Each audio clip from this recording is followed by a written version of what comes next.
You can learn all the signs of being a Heyoge or a super empath or whatever spiritual algorithm is pushing this week. But it's not going to stop your narcissistic boyfriend from cheating on you on your birthday. It's not going to stop your friends and family from draining you dry and calling it love. And it's definitely not going to stop you from isolating yourself because holy freaking hell, saying no is a lot harder than being alone. Listen, I am not here to invalidate your spirituality or your worldview. A lot of people follow me because of my spiritual, inspirational, and some of my content on regards to being an empath or a highly sensitive person. But at some point, you're gonna have to stop bypassing your pain by calling it divine purpose or even spiritually gaslighting yourself into thinking that this is somehow a superpower or a gift.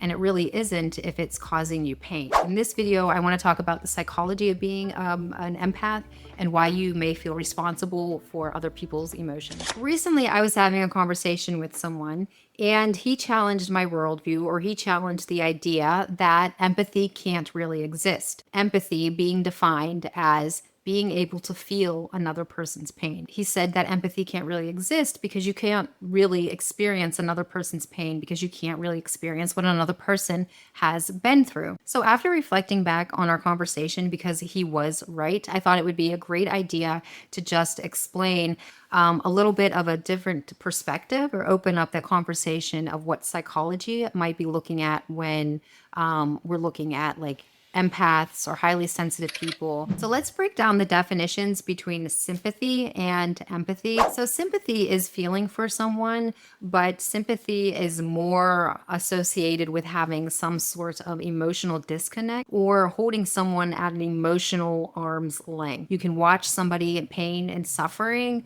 but not necessarily feel so obliged or obligated to step up and help. Empathy is a little bit different, whereas empathy is about sharing emotion with another human being. And that emotion can be the happiness, it can be sadness, it can be essentially any emotion. If another human being is feeling an emotion very intensely, if you are a very empathetic person or a sensitive person, you're going to also experience those emotions. Very normal, very common. So where do empaths and highly sensitive people get stuck? Empaths and HSPs get stuck whenever they begin to over-identify with their environment or they begin to over-identify with another person's emotions. So this is how I explain what's going on with an empath or someone that's highly sensitive to the people, places, and things within their environment. So let's pretend this fist represents an individual who is not an empath. They don't become overly overwhelmed and overly identify whenever there is another human being,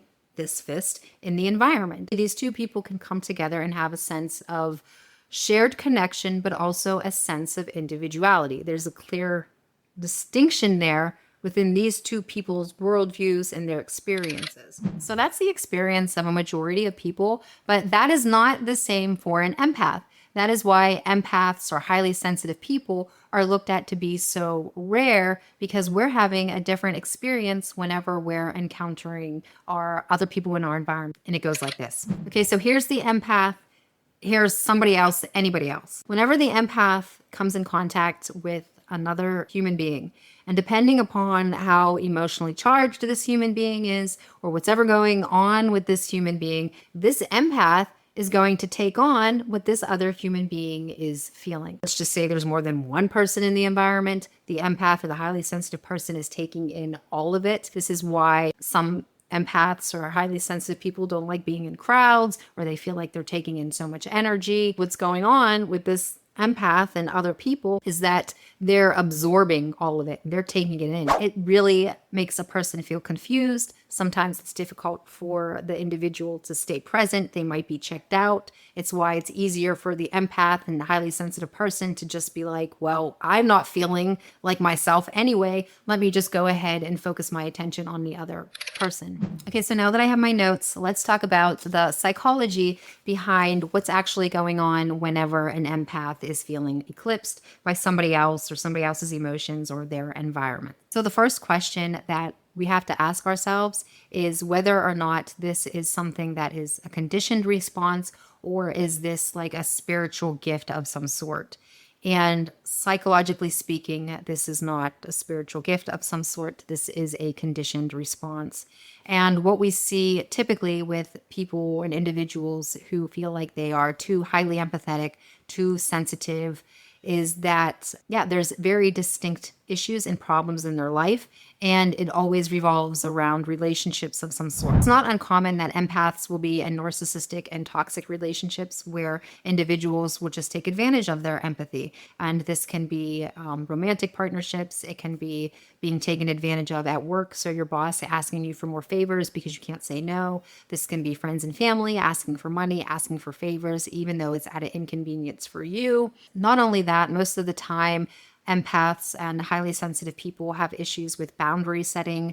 There's issues there with identity. There's a lot of overlap of some early childhood disruptance or some early childhood trauma or something going on with their early childhood caregivers. Now, I don't want you to blame your parents or hold any kind of resentment. You can do inner child healing work, and I do have a journal specifically designed with some prompts to help you work through some of this inner childhood healing. It's at the Psychology Notebook if you're interested. I will link that down below. But essentially, what's going on whenever the empath is getting eclipsed is early on in childhood, there was a lack of appropriate development to where the empath was able to distinguish a sense of safety with who they are and other people in their environment. So that manifests as problems as an adult, such as not being able to set boundaries with your boss, with your partner, with your family, with your friends, not being able to say no because of the emotional discomfort that may occur. There might be some underlying fear of abandonment, some underlying fear of punishment, or a lot of times an empath or a highly sensitive person can overdevelop empathy as a way to maintain peace in a chaotic environment. So what happens whenever an individual learns to minimize themselves early on is that they don't learn to develop self-esteem and they don't learn to develop self-worth. They were never taught early on in childhood the importance of developing that sense of self. They were taught that they weren't important and that the other person in their environment was. So as an adult, this is where they're getting confused and why it's so easy for them to be eclipsed by the other person, because that was what they essentially developed to believe how they should behave. This is what the world was like for them. So this is why developing a sense of identity, confidence, setting boundaries, a sense of self-worth is so important whenever we're healing or doing any kind of healing work with an empath or a highly sensitive person. And that's because what ends up happening is that the empath or the highly sensitive person, once they begin to develop a sense of self, they begin to grow, and it can push upon the other person, and then they can stand or be with another person and still have some sense of empathy, because that empathy of feeling another person's emotion isn't going to go away, but they're not going to be so eclipsed by it. They can have a sense of self while understanding that they're feeling another person, if that makes sense. Okay. Those are my thoughts. Let me know what you think down in the comments. And if you're interested in increasing lasting happiness, according to psychology, watch this video here, and I'll see you in the next one. Bye.